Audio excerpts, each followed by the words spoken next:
when I think of the people who looked after me, when I think of the good teachers that were around that gave time after school,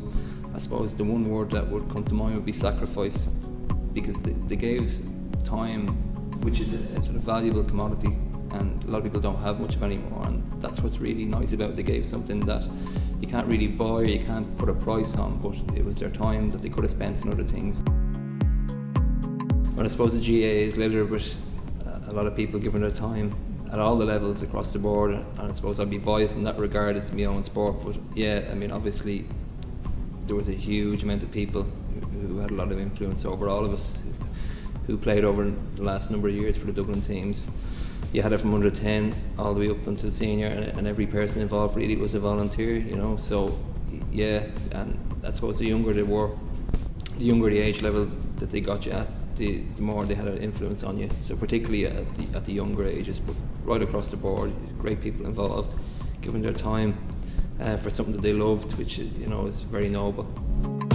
I suppose mine was a little bit of sort of haphazard more than anything. I went out and did a bit of work for summer camps for the Dublin County Board when I was very early on in my career, just as a bit of summer work, and I enjoyed it, and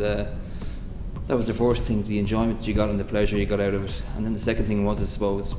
a little bit of payback as well. You felt in a positive way that, you know, somebody had taken time with you, gone out, you know, in the evenings and the weekends to give something back,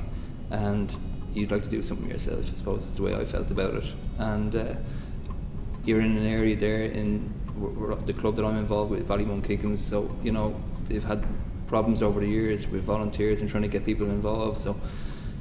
it was nice to do something like that and take out teams, and I suppose I'm teaching in the area as well, and Our Lady of Victory's on the Ballymun Road there, so sort of the two of them tie in nicely. So you're trying to get kids to play in the school, play any sport, particularly I suppose we're trying to get them to play for the club, and the things complement each other. I mean, if you have kids in school playing sport, if you have kids outside playing for the local club, you know, the area is a better place for it. I mean, when you look at it in Irish sport, really, compared to other countries, there's an awful lot of work done as a volunteer. Other countries are better funded and in better positions economically, and I mean, what's happened here, what's the success that the country has had, both, I suppose, internationally and within the island, is fantastic, and it's a lot of it on the back of work done by people who did it in their spare time for the right reasons. So that's nice. It's lovely to get the award, it's nice recognition, but I suppose you're one of hundreds of thousands of people over a long time, and that has given something back to the country.